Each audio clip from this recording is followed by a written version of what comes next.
ग्रामपंचायतीचे काम नाही, परंतु बेल्ला आणि बेल्ला परिसरामधून नॅशनल हायवे गेला आहे, स्टेट हायवे गेला आहे, इतर जिल्हा मार्ग गेला आहे, असे 6 प्रमुख मार्ग बेल्ल्याला जॉईंट जातात. आणि मग या ठिकाणी प्राथमिक आरोग्य केंद्र अपुरा पडतोय, तिथं सुद्धा काम चांगलं आहे, परंतु ज्या सुखसुविधा पाहिजे, जेव्हा नागरीकरण होणार आहे, ज्या इतर काही नैसर्गिक संकट येणार आहेत किंवा ॲक्सिडेंटचे प्रमाण वाढलेले आहेत, तर बेल्ले गावामध्ये ग्रामीण रुग्णालय असावा असं एक माझा मानस आहे. ते सुद्धा मी वरिष्ठ नेत्यांच्या मागे लागून ते काम करण्याचा मी प्रयत्न करणार आहे. खरं तर दळणवळणाच्या सुविधा ह्या तर बेल्ल्यामध्ये आज खरं तर पाहिलं छोटे छोटे पार्ट आपले मोठे मोठे रस्ते झालेत, पण गावामध्ये छोटे छोटे रस्ते अपूर्ण अवस्थेमध्ये आहे. आणि म्हणून मला काय करायचं आहे, मला करायचं याचा अर्थ माझ्या हृदयामध्ये आहे, मला सगळ्यांना बरोबर घेऊन करायचं आहे. ह्या सरपंच ताईंना सरपंच करून त्यांच्या हाताने करायचं, त्यांच्याबरोबर सदस्यांना बरोबर घेऊन त्यांच्या हाताने करायचं आणि गावाला विश्वासात घेऊन करायचं. खरं तर वाणीसाहेब, घराचे आता उंबरे गाडले गेलेत, गावठाणामध्ये घराचे उंबरे रस्ताच वरवर चाललाय, वरती फळ्या लावून आता पाणीसुद्धा आतमध्ये रस्त्याचं चाललंय. ते संपूर्ण गावातील रस्ते मला खोदून काढायचे, त्याचे 2-2 फुटांनी ते पार्ट खाली घालायचं आहे आणि त्याच्यावरती कॉन्क्रिटीकरण करायचं. हा एक सुद्धा माझा मानस आहे. गावामध्ये प्रत्येक जाती धर्माचे लोक राहतात, प्रत्येकाचं एक स्वतःचं अस्तित्व आहे, प्रत्येकाचे धार्मिक स्थळ आहे आणि त्यामध्ये खऱ्या अर्थानं या गावामध्ये हिंदू मुस्लिम हे धर्म तर आहेच, पण याच्या व्यतिरिक्त जैन समाज असेल आणि मग 18 पगड जातीला आपण बरोबर घेऊन गेलं पाहिजे. तर त्यासाठी आपल्याला काय केलं पाहिजे? आमच्या गावामध्ये धनगर समाज मोठ्या प्रमाणात आहे, मग अहिल्याबाई होळकरांचं कुठे स्मारक आपण बांधू शकतो का, त्याचा विचारसुद्धा मी करत आहे. खरं तर आमच्या गावामध्ये एक नाभिक समाज आहे, संत शना महाराजांचं त्याने एक मंदिर बांधलं आणि त्या मंदिरासमोर मी 10 लाख रुपयाचा निधी, म्हणजे वैयक्तिक कुठल्या पुढाऱ्याकडून नाही, परंतु माझे जे काही अधिकारी लेवलवरती संबंध आहेत, असे अनेक मित्र माझे राजकारणामध्ये काम करतात, कुणाच्या तरी माध्यमातून मी त्या ठिकाणी निधी आणायचा प्रयत्न केला. आजही नाभिक समाजाचं मंदिर उभं राहिलं आणि त्याच्या पुढे सुसज्ज असा 10 लाख रुपयाचा सभामंडप आपण बांधला. मग एकट्या नाभिक समाजासाठी आपण काम करतोय, मग आपल्याला धनगर समाजासाठी काम करायचं आहे. मग आमच्या गावामध्ये रामोशी समाजसुद्धा मोठ्या प्रमाणात आहे. आता रामोशी समाजाची जानाबाई एक मंदिर आणि तो परिसर, त्या ठिकाणी सुद्धा त्यांचे पूर्वीचे काही स्मशानवटे, तिथे 10-15 गुंठे जागा, अजून पंचायतीची काही जागा, आणि मग ह्या व्यवस्थेमध्ये काम करत असताना आपल्या रामोशी समाजाचे जे संत होऊन गेले क्रांतीवीर उमाजी नाईक, त्यांच्या नावाने आपण एखादं स्मारक या गावामध्ये केलं पाहिजे. त्यांच्या नावाने एक मोठा सभागृह या ठिकाणी बांधलं पाहिजे. कारण आज आमच्या गावामध्ये रामोशी समाज जो आहे तो हात म्हणजे काम केलं तरच पोट भरू शकतं. ठराविक 5-10 लोकांना जमीन आहेत, परंतु सगळे हमाली व्यवसाय करणारे लोक, कांदा भरायला जाणारे लोक, आणि मग यांच्या मुलामालांचे सुद्धा लग्न झाले पाहिजे. त्यासाठी आपल्याला एखादा मोठा सभागृह बांधलं पाहिजे. म्हणून क्रांतीवीर उमाजी नाईक यांच्या नावाने मोठं असं 50 लाख रुपयाचं सभागृह बांधण्याचा माझा मानस आहे. याच्या व्यतिरिक्त जे छोटे छोटे समाज आहेत, प्रत्येक जाती धर्माचे मंदिर आहेत, त्या ठिकाणी सुद्धा आपण सभामंडपाच्या माध्यमातून त्या लोकांना एक व्यासपीठ निर्माण करण्याचं काम करणार आहे. खरं तर वाणीसाहेब, हे करत असताना अनेक गोष्टी आपण पुढे पुढे करत जाणार आहोत, परंतु जैन समाजाचं आमच्या गावामध्ये एक आदराचं स्थान आहे, शीतला माता मंदिर, आणि ते एकदम अडगळीच्या ठिकाणी, कळस रोडच्या ठिकाणी आहे. ते सगळ्यांचं म्हणजे सर्व हिंदू धर्मियांचं तर आहेच, पण जैन समाजाचं त्या ठिकाणी खऱ्या अर्थानं त्या लोकांची त्या मंदिरावरती श्रद्धा आहे. त्यांनी त्यांच्या गावामध्ये आज त्यांनी मंदिराचं काम चालू केले. ते काही करोडोमध्ये आहे, परंतु आपण त्या समाजाची भावना, त्यांच्या ज्या भावना आहेत त्या जपण्याचं काम करायचं आहे. आणि म्हणून त्या ठिकाणी सुद्धा शीतला मातेचं मंदिर आणि त्याचं सुद्धा सभागृह बांधायचं.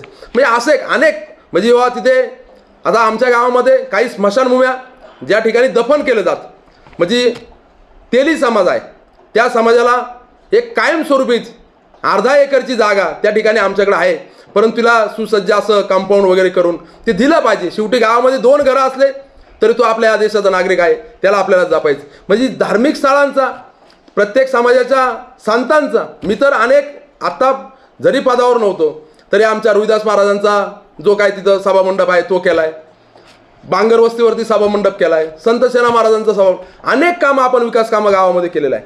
खरं तर वाणीसाहेब, आता बेल्ले गावामध्ये तरुणांची संख्या खूप आहेत, तरुणांना काम नाही, आणि काम देण्यासाठी आपण काय करू शकतो? बेल्ले गावची जी जागा होती 7.5 एकर, ती कृषी उत्पन्न बाजार समितीला काही वर्षापूर्वी सुपूर्द करण्यात आली. त्याचा हेतू एक होता का बुवा आपलं गाव आणि गावातील लोकांना व्यवसाय तिथं निर्माण झाला पाहिजे, रोजगार निर्माण झाला पाहिजे. परंतु अनेक वर्ष माझे वडीलसुद्धा तिथं काम करतायत. बेल्ल्याचा फक्त एकच दिवसाचा बाजार भरतोय. अलीकडच्या काळामध्ये निवडणुकीच्या माध्यमातून काही कृषी उत्पन्न बाजार समितीचे सभापती संजयराव काळे साहेबांनी आम्हाला शब्द दिले आणि बेल्ले गावामध्ये एक दिवस बाजार न भरता कमीत कमी 4 दिवस बाजार वेगवेगळ्या पद्धतीने भरला पाहिजे. भले तो तुमचा भुसार व्यापार असो, कांद्याचा व्यापार असो, तुमचा भाजीपाला असो, गाई बाजार असो, हे सुद्धा आपण जर काम केलं तर बेल्ल्यातील तरुणांचा प्रश्न सुटेल. व्यापाराच्या माध्यमातून आपल्याला पुढे जाता येईल. खरं तर शासनाच्या विविध योजना गावामध्ये आपल्याला राबवायच्यात. मग त्या राबवत असताना ग्रामपंचायत हे सगळ्यात महत्त्वाचं माध्यम आहे. आज प्रत्येकाला कुणाला घरकुल नाही, अपंगाच्या योजना, तुमच्या समाज कल्याणच्या योजना, मागासवर्गीयांच्या योजना, छोट्या छोट्या योजनांचा लाभ आपण प्रत्येक कुटुंबापर्यंत दिला पाहिजे. गावचा रस्ता होणार आहे, सारं गाव त्या रस्त्यावरून जाणार आहे, परंतु मतदार म्हणतो माझ्यासाठी तुम्ही काय केलं. म्हणजे त्याच्या मळ्यातील एखादी समस्या असेल, त्याची पाईपलाईनची स्कीम असेल, सौर ऊर्जेची स्कीम असेल, त्याची ठिबकची स्कीम असेल, किंवा अण्णासाहेब पाटील महामंडळाच्या स्कीमा असतील, त्याला व्यवसायासाठी आपण काय आर्थिक सहाय्य करू शकतो का, ह्या सुद्धा गोष्टी आपल्याला बघायच्यात. म्हणजे निस्ता गावची ग्रामपंचायत बांधली म्हणजे गावचा विकास होणार नाही, हे सुद्धा मला माहीत आहे. त्यासाठी तरुणांना, ज्या समाजामध्ये काम करणाऱ्या अनेक बचत गट या ठिकाणी गावामध्ये आहेत, त्यांना सुद्धा आर्थिक सुबत्ता त्यांच्या कुटुंबाला आणण्यासाठी आपण वेगवेगळ्या योजना वापरणार आहोत. आणि खरं तर आमच्या गावामध्ये वाणीसाहेब, या ठिकाणी चोरे सर आणि अण्णासाहेब, तुम्ही अनेक वर्ष या गावामध्ये ह्या काही तुमच्या बातम्यांच्या माध्यमातून काम करत आहे. बेल्ले गावामध्ये एक पांडवकालीन बारव आहे, ती पुष्करणी नावाने ओळखली जाते. आमच्या हिंदू बांधव, मुस्लिम बांधवांनी एकत्र येऊन तिची आता 1 महिन्यापूर्वी साफसफाई केली आणि तिला शासनाच्या माध्यमातून आपण काही नव्याने पुनर्जीवन तिचं करू शकतो का, याचा सुद्धा अभ्यास चाललेला आहे. 5 वर्षामध्ये आपण 100% तिचं पुनर्जीवन त्याचं करू शकतो. खरं तर ह्या सगळ्या गोष्टी करत असताना मग आता आपल्या प्रत्येक कुटुंबामध्ये लहान लहान मुलं आहेत आणि मग जिल्हा परिषदेची शाळा आपली चांगली पाहिजे.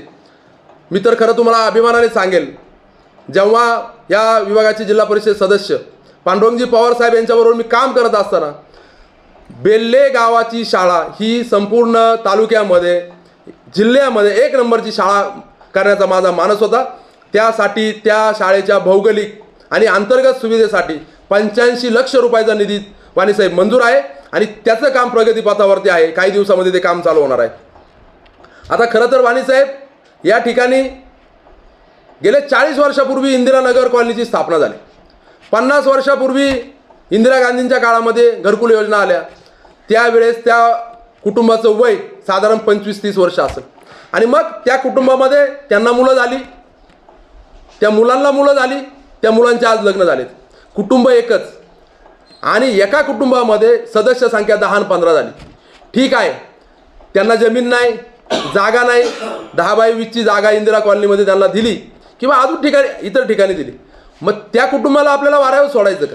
म्हणजे गावामध्ये जी गायरान जागा होती, जी काही लोकांच्या अज्ञानामुळं म्हणा किंवा चुकीच्या निर्णयामुळं म्हणा, काही वर्षापूर्वी ती फॉरेस्टला वर्ग झाली.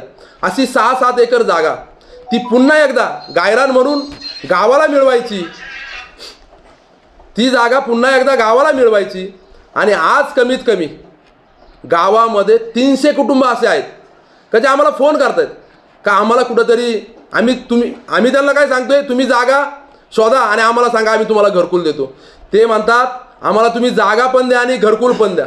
असे अनेक कुटुंब, मागासवर्गीय कुटुंब असतील, इतर जाती धर्माचे आणि गरीब कुटुंब असतील, ह्या लोकांना आपण 300 कुटुंबाला कमीत कमी जागा उपलब्ध करून देण्याचा आपला मानस आहे. आणि खरं तर वाणीसाहेब आपल्या जुन्नर तालुक्याच्या दृष्टीने आणि आज आमच्या बेल्ले गावच्या दृष्टीने आपण सर्व आज छत्रपती, म्हणजे जे आपल्या हृदयात स्थान आहे, जे कधी पुसलं जाणार नाही, असे छत्रपती शिवाजी महाराज हे आपल्या तालुक्यामध्ये जन्माला आले. धर्मवीर संभाजी महाराज आज आपल्या संपूर्ण हिंदूंचं दैवत. आणि बेल्ले गावाची एक शोकांतिका तुम्हाला सांगतो वाणीसाहेब, आज नारंगाव पाहतो आम्ही, आज राजुरी पाहतो किंवा अनेक तालुक्यांमध्ये जातो, मावळ बिवळ त्या तालुक्यामध्ये गेल्यानंतर छत्रपती शिवाजी महाराजांचे असे देखणे पुतळे आपल्याला पाहायला मिळतात. माझ्या गावाला वेस नाही, एक वेस आहे ती नगर वेस, तिची दुरावस्था झालेली आहे. पण छान अशा 3 रस्ते आमच्या गावाला जोडले जातात आणि त्या 3ही रस्त्यावरती आम्ही सुंदर अशा कमानी उभ्या करणार आहोत. आणि खरं तर 2 कमानीवरती जे गाव ठरविल त्या ठिकाणी एक कमानीवरती छत्रपती शिवाजी महाराजांचा पुतळा आम्ही उभा करणार, दुसऱ्या कमानीवरती धर्मवीर संभाजी महाराजांचा पुतळा आम्ही उभा करणार आणि तिसऱ्या कमानीवरती जे गाव ठरविल क्रांतीवीर उमाजी नाईक असेल, अहिल्यादेवी होळकर असेल, असे अनेक संत होऊन गेले, यांच्या कुठेतरी स्मृती आपल्याला जपायच्यात आणि त्या पद्धतीने बेल्ले गावाला एक चांगल्या प्रकारचा नावलौकिक देण्याचा प्रयत्न करणार आहे.